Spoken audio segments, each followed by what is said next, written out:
हो सकता है आपने अभी तक स्टॉक मार्केट में इन्वेस्टमेंट शुरू ही ना की हो या फिर जस्ट शुरुआत की है, तो फिर आज का वीडियो आपके लिए काफ़ी इम्पोर्टेंट होने वाला है, क्योंकि आज के वीडियो में हम हमारा बेस इस तरीके से क्लियर करेंगे कि आने वाले समय में आपकी जो स्टॉक मार्केट की जर्नी है वो काफ़ी आसान और कॉन्फिडेंट होने जाने वाली है। आगे बढ़ने से पहले एक तो बात है जो हमें सबसे पहले क्लियर करनी होगी। एक आसान स्टोरी से हम शुरुआत करते हैं। एक स्टोरी जो रियल केस स्टडी है जो यूएस में कंडक्ट की गई थी। देखो, स्टॉक मार्केट एनालिसिस करने के लिए हमें ऐसा लगता है कि हमें बहुत सारा टेक्निकल नॉलेज चाहिए, हमें फाइनेंशियल स्टेटमेंट्स पढ़नी आनी चाहिए, हमें प्रॉफिट एंड स्टेटमेंट क्या है वो समझना चाहिए। लेकिन यूएस में ये जो स्टडी किया गया था वो 10 साल के बच्चों का एक ग्रुप लिया गया था और दूसरे साइड में जो सीएस थे उनका ग्रुप लिया गया था। ये दोनों ग्रुप को बेस्ट कंपनियां चूज करने के लिए बोला गया। अभी जो 10 साल के बच्चे थे उन्होंने कुछ ऐसी कंपनियां चूज की जो उनके डे टू डे लाइफ में वो यूज करते थे। फिर उन्होंने कैडबरी चूज की या फिर बार्बी चूज की या फिर डिज्नी जैसी कंपनियां चूज की। लेकिन जो सीएस का ग्रुप था उन्होंने काफ़ी डिटेल स्टडी करके, एनालिसिस करके, बहुत डीप में जाके टेक्निकल फंडामेंटल सब एनालिसिस करके कुछ कंपनियां चूज की और इन्हीं कंपनियों का 5 साल बाद परफॉर्मेंस देखा गया और ऐसा नज़र में आया कि 10 साल के बच्चों ने जो भी कंपनियां चूज की थी वो सीएस के ग्रुप ने की हुई कंपनियों से भी ज़्यादा प्रॉफिटेबल थी। ऐसा क्यों हुआ दोस्तों? क्या 10 साल के बच्चों का knowledge technical fundamental analysis CS से ज़्यादा बेहतर था? नहीं, बल्कि उन्होंने जो डे टू डे लाइफ में वो यूज़ करते हैं, जहाँ पे वो कंफर्ट महसूस करते हैं, वो कंपनियां उन्होंने चूज़ की थी। तो ये कहानी बोलने का मतलब क्या है? देखो, अगर आप ये सोचते हो कि मुझे बहुत सारा टेक्निकल या फिर फंडामेंटल नॉलेज आना ज़रूरी है तभी मैं स्टॉक मार्केट में एंटर कर सकता हूँ, तो ये केवल एक मिथ है। एक आम इंसान भी अपनी जर्नी स्टॉक मार्केट में शुरू कर सकता है और आज का ये वीडियो इसमें आपकी ज़रूर मदद करेगा। जैसे ये एक मिथ की बात की, वैसे ही और एक माइंडसेट हमारे सोसाइटी में हमें नज़र आता है। हमारे जो दोस्त होते हैं वो काफ़ी कंफ्यूजिंग करने वाले स्टेटमेंट्स बोलते हैं। बहुत सारे लोग ये बोलते हैं कि अरे मैंने स्टॉक मार्केट में जर्नी शुरू की और 2 महीनों में मैं करोड़पति बन गया। या फिर हमारे पेरेंट्स तो ऐसे भी बोलते हैं कि भाई ये स्टॉक मार्केट सट्टा है, इससे दूर रहो। लेकिन ये सब के पीछे क्या सच्चाई है? कौन हमारे दोस्त सही है या फिर जो पेरेंट्स बोल रहे हैं वो सही है, या फिर कुछ और ही माइंडसेट है जिसकी हमें ज़रूरत है? आज के ये वीडियो के बाद ये सभी कंफ्यूजन आपके दूर होने वाले हैं, क्योंकि ये वीडियो में हम स्टेप बाय स्टेप वो सभी पैरामीटर्स को चेक करेंगे जो आपके स्टॉक मार्केट को बेसिक को क्लियर करने के लिए ज़रूरी है। इस वीडियो में हम स्टडी करने वाले हैं स्टॉक मार्केट से एसोसिएटेड रिस्क कौन सी है। अगर हम स्टॉक मार्केट से रिटर्न कमाए तो भी वो कितना रिटर्न हम कमा सकते हैं। अगर कोई इन्वेस्टमेंट स्टार्ट करना चाहे तो वो कितने अमाउंट से स्टार्ट कर सकता है। स्टॉक मार्केट में इन्वेस्टमेंट के लिए प्रोसेस क्या है। स्टॉक मार्केट के बारे में सोचा जाए तो उसका नाम इतना सोसाइटी में खराब क्यों है? क्या हम सच में कॉमर्स बैकग्राउंड के बिना इन्वेस्टमेंट अपनी शुरू कर सकते हैं? मार्केट एक्चुअल में किस तरीके से काम करता है और किस तरीके से हम हमारी इन्वेस्टमेंट को अपडेट रख सकते हैं? तो चलो रिस्क की बात कर लेते हैं। रिस्क की तरफ बढ़ने से पहले मैं आपको ही पूछूंगा, समझो आपका कोई दोस्त है, वो आपके पास आ रहा है और आपसे पैसे मांग रहा है इसलिए कि वो कुछ नया बिजनेस स्टार्ट कर पाए, और आप उस पर ट्रस्ट करते हुए उसको कुछ ये अमाउंट दे भी दोगे। अभी इसके बाद अगर समझो आपका दोस्त बिजनेस में सक्सेसफुल रहा, उसने प्रॉफिट कमाया, तो फिर वो प्रॉफिट की हिस्सेदारी भी वो आपको ज़रूर देगा।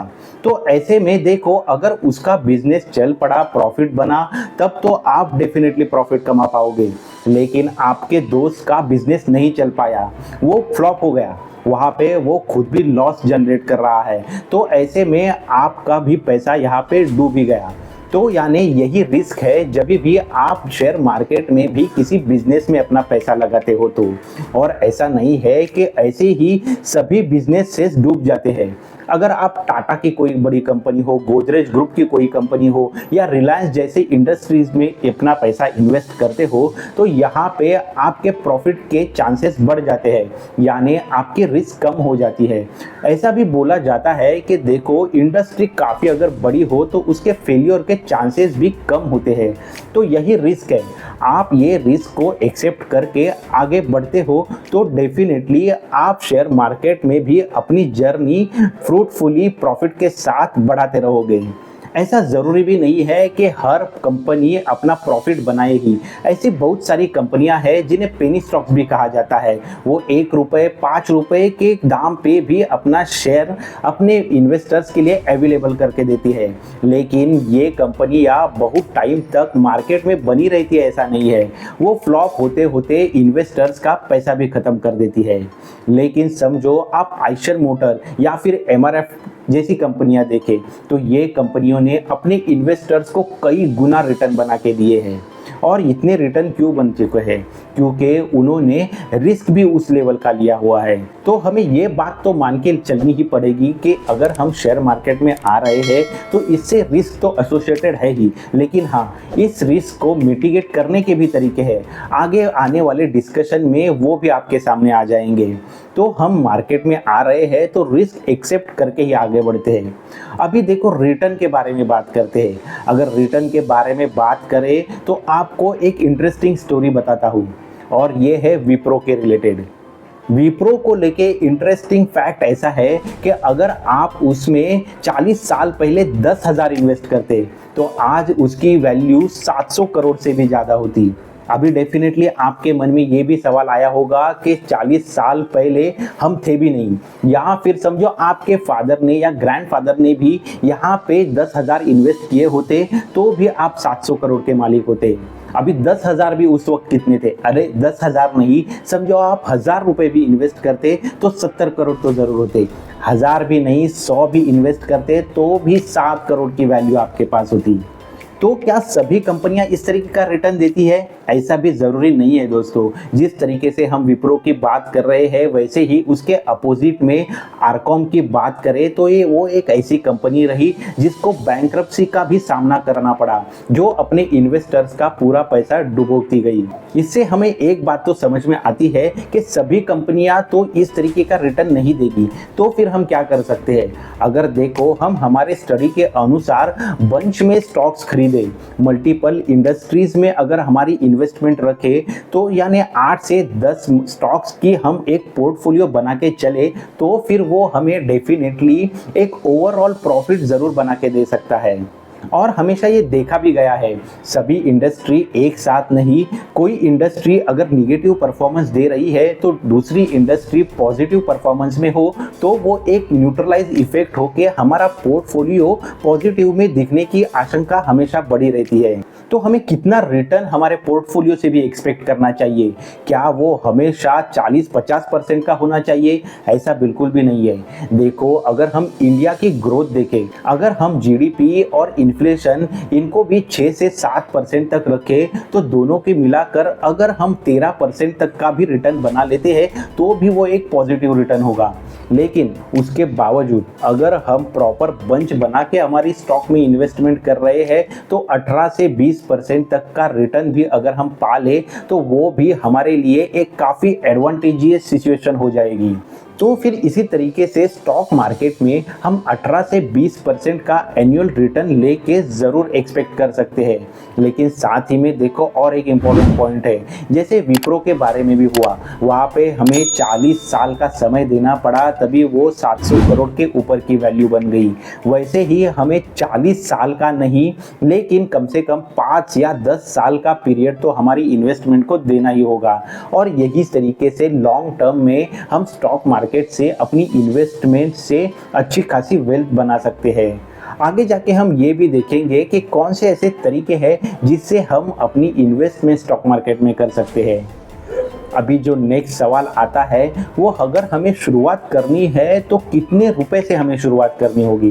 दोस्तों अगर देखा जाए तो आप 1000 रुपए से भी अपनी शुरुआत कर सकते हो। लेकिन हाँ, इसमें और एक इम्पॉर्टेंट पॉइंट ऐसे है कि आप समझो अभी स्टूडेंट हो और अभी आप 1000 रुपये से इन्वेस्टमेंट कर रहे हो, तो ये रिकमेंडेड है कि हर साल आप आपकी इन्वेस्टमेंट 15% से बढ़ाएं। तो समझो अगर आप हर महीना 1000 रुपये से इन्वेस्टमेंट कर रहे हो और 15% से आपकी इन्वेस्टमेंट हर साल बढ़ा भी रहे हो, यानी स्टेप अप कर रहे हो, और यही आप अगर 26 सालों के लिए कंटिन्यू करते हो और साथ ही में अगर 15% का रिटर्न भी अचीव कर पाते हो, तो ऐसे में 26 साल में आप 1 करोड़ तक की राशि तो आसानी से बना पाओगे। और ये कैलकुलेशन ये आप ऑनलाइन कैलकुलेटर से भी देख सकते हो। अभी कितने पैसे से शुरुआत करनी है ये तो हम समझ गए। अभी नेक्स्ट सवाल आपके पास होगा, अगर मैं शुरुआत करना चाहूँ तो करूँ कैसे, मुझे कौन से डॉक्यूमेंट की ज़रूरत है।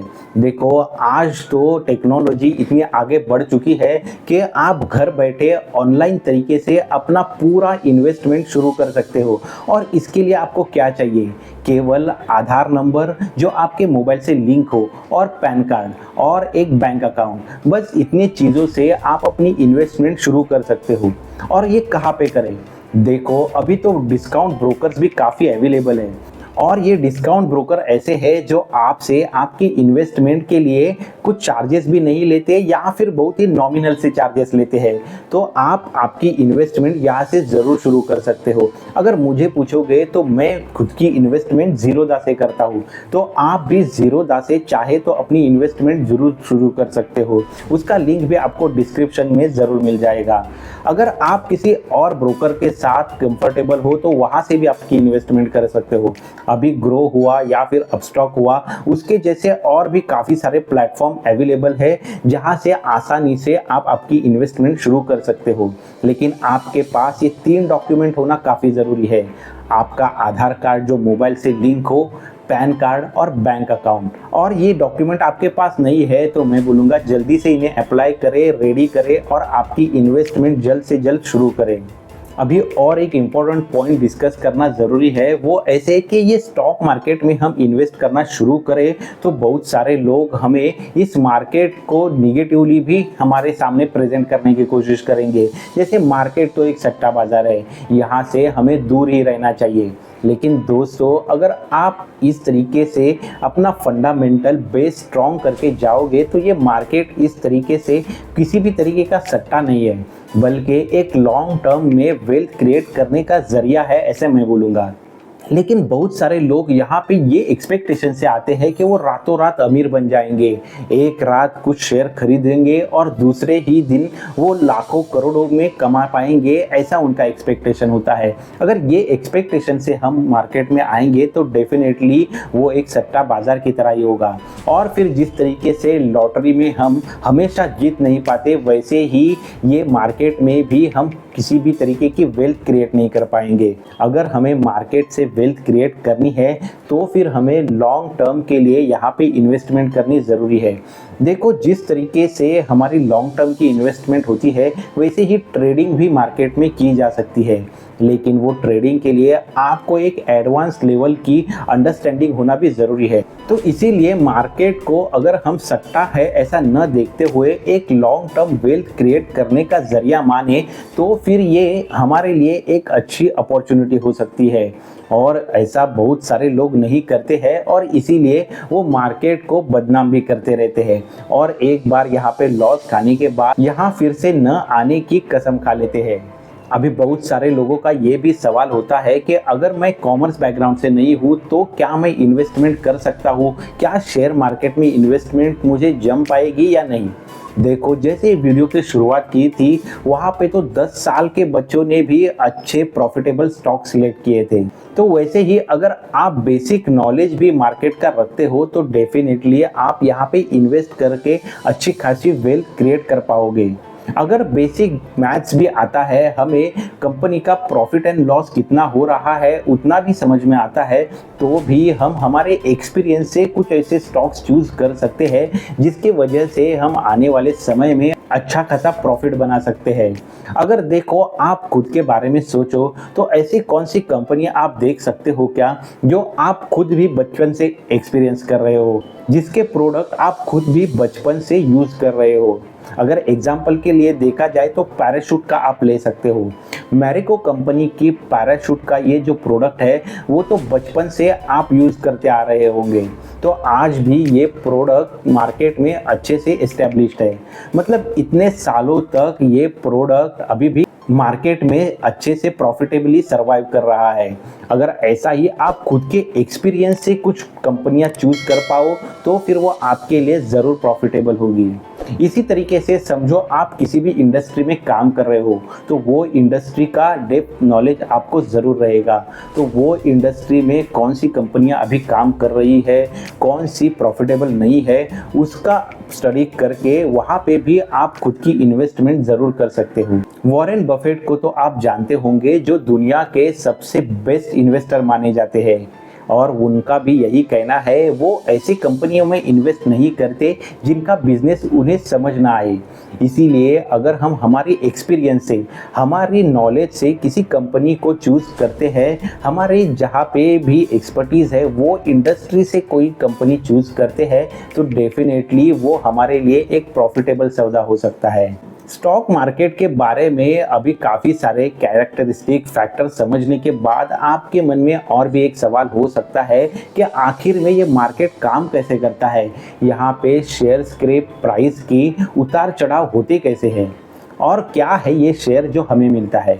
देखो फिर से हम एक स्टार्ट वाले एग्जाम्पल पे आ जाते हैं, जहाँ पे आपका दोस्त आपसे पैसे मांग रहा है ताकि वो बिजनेस शुरू करे। अगर समझो आपका दोस्त आपसे कुछ हज़ार लाख करोड़ रुपए मांगे तो डेफिनेटली आप उसको हेल्प कर पाओगे। या समझो आप खुद भी कोई नया बिजनेस शुरू करना चाहो तो आपको दोस्त से, रिलेटिव से या बैंक से भी हज़ारों या फिर लाख या करोड़ रुपए तक मिल सकते हैं। लेकिन समझो अभी आप कोई बड़ा बिजनेस शुरू करना चाहते हो जिसके लिए आपको 20,000 करोड़ की रुपए की ज़रूरत है, तो फिर क्या कोई बैंक या दोस्त या रिलेटिव आपको ये दे पाएगा? नहीं। तो इसके लिए क्या करते हैं, तो जिस भी कंपनी को इस तरीके के पैसे की ज़रूरत होती है वो ये पैसा पब्लिक से उठाती है और पब्लिक को अपने प्रॉफिट में हिस्सेदारी देती है, यानी अपने प्रॉफिट का शेयर वो पब्लिक के साथ डिस्ट्रीब्यूट करती है, और यही होता है शेयर जो पब्लिक को मिल जाता है उस कंपनी का। एग्जाम्पल से इसे और थोड़ा डिटेल में समझते हैं। समझो किसी ने कंपनी के शेयर्स खरीदे और फिर वो कंपनी ने भी अपना जो एक्सपेंशन प्लान था या फिर कंपनी शुरू करने का जो प्लान था वो एग्जीक्यूट किया। तो जो भी पब्लिक से पैसा आया हुआ है वो अभी कंपनी के ग्रोथ के लिए यूज़ हो रहा है। अभी जिसने भी ये कंपनी के शेयर्स लिए हुए हैं और कंपनी में इन्वेस्ट किया है उसको समझो कल को ऐसा लगता है कि मुझे मेरे पैसे वापस चाहिए, तो कंपनी तो ये पैसे उसको दे नहीं पाएगी, क्योंकि अभी कंपनी ने ये पैसा अपने काम में इन्वेस्ट कर दिया है, प्लांट मशीनरी जो भी लगाना है वहाँ पे इन्वेस्ट कर दिया है। तो ऐसे में ये इन्वेस्टर को अगर अपना पैसा चाहिए रहेगा तो वो क्या करेगा, तो इसके लिए एक्सचेंजेस हैं जो NSE और BSE है, जहाँ पे ये शेयर होल्डर्स या फिर इन्वेस्टर अपने शेयर्स किसी और को बेच सकते हैं। ऐसे लोगों को जिसको अभी ऐसा लगता है कि ये कंपनी आगे भी ग्रोथ करेगी और मुझे इस प्रॉफिट में शेयर चाहिए, तो फिर ये इन्वेस्टर जिसको भी अभी पैसों की ज़रूरत है वो ऐसे इन्वेस्टर को अपना शेयर बेच सकता है, और ये सब होता है ये एक्सचेंजेस में। और ऐसे अभी जो एक्सचेंजेस है वो नेशनल स्टॉक एक्सचेंजेस है और बॉम्बे स्टॉक एक्सचेंजेस है, जहाँ पे काफ़ी सारे शेयर्स की उलाढाल होती है। अभी देखो ये प्राइजेस में बढ़ोतरी कैसे होती है या गिरावट कैसे होती है। तो समझो कभी ऐसा हुआ कि पब्लिक को ये पता चल रहा है कि ये कंपनी काफ़ी बहुत ग्रोथ करने वाली है, यहाँ पे ज़्यादा प्रॉफिट होने वाला है, तो फिर अचानक से ये कंपनी के शेयर्स की जो भी डिमांड है वो बढ़ जाती है। तो जैसे ही डिमांड सप्लाई का रूल है, डिमांड बढ़ने के साथ ही उसके शेयर प्राइस में भी बढ़ोतरी देखने मिलती है।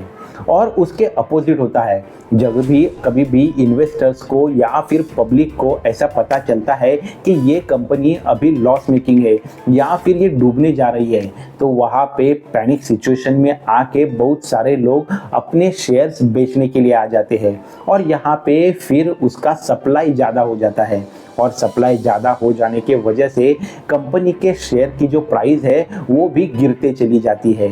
यानी बाजार का डिमांड सप्लाई का जो यूनिवर्सल रूल है वही शेयर प्राइजेस के उतार चढ़ाव के लिए भी मेजरली एक रीज़न होता है। अभी तक के डिस्कशन से स्टॉक मार्केट रिलेटेड जो बेसिक कंसेप्ट्स है वो तो आपके क्लियर हुए ही होंगे, लेकिन और एक इम्पॉर्टेंट बात है, अगर समझो ये सब नॉलेज के बावजूद भी आप स्टॉक मार्केट में एंटर करने को हिचकिचात रहे हो, तो फिर आपके पास स्टॉक मार्केट में एंटर करने के लिए और एक इनडायरेक्ट तरीका भी है, और वो है म्यूचुअल फंड का तरीका। म्यूचुअल फंड एक इस तरीके का बकेट होता है जहां पे मल्टीपल स्टॉक्स होते हैं, जहां पे मल्टीपल इन्वेस्टर्स अपनी इन्वेस्टमेंट करते हैं। म्यूचुअल फंड में अगर हम हमारी इन्वेस्टमेंट करते हैं तो म्यूचुअल फंड हमारी इन्वेस्टमेंट मैनेज करने के लिए एक डेडिकेटेड फंड मैनेजर देता है, जो फंड मैनेजर हमारे लिए हमारे पैसे को मैनेज करता रहता है। यानी म्यूचुअल फंड एक इनडायरेक्ट तरीका है जिसका यूज़ करके हम स्टॉक मार्केट में अपनी इनडायरेक्ट इन्वेस्टमेंट कर सकते हैं। और यहाँ पे भी जिस तरीके से हमने स्टॉक मार्केट में 1000 रुपये की मंथली इन्वेस्टमेंट करने की बात की, वैसा ऑप्शन म्यूचुअल फंड भी देता है, और उसे ही SIP यानी सिस्टमैटिक इन्वेस्टमेंट प्लान बोलते हैं। SIP के बारे में आप और भी डिटेल में जानकारी चाहते हो तो एक बार ये जो प्लेलिस्ट है उसको आप ज़रूर से स्टडी करें। उम्मीद है दोस्तों आज के ये वीडियो से आपके सभी स्टॉक मार्केट को लेके कंसेप्ट क्लियर हुए होंगे। अभी तक आपने इन्वेस्टमेंट नहीं की है तो आज की वीडियो के बाद आप ज़रूर शुरू कर पाओगे, और अगर आप बिगिनर हो, इन्वेस्टमेंट आपने शुरू की है, तो आज के डिस्कशन से जो भी नॉलेज आपको मिला है उसके अनुसार आप आपकी इन्वेस्टमेंट में चेंजेस भी ज़रूर करें। देखो, ऐसे ही इंफॉर्मेटिव कंटेंट इस चैनल पे लाने का मेरा प्रयास रहता है जो काफ़ी सिंपल भाषा में रहे और आपको मदद करे। तो ऐसे ही इंटरेस्टिंग वीडियोस के लिए चैनल को भी सब्सक्राइब करें। जल्द ही मिलते हैं नेक्स्ट नॉलेजेबल कंटेंट में। Thanks for watching.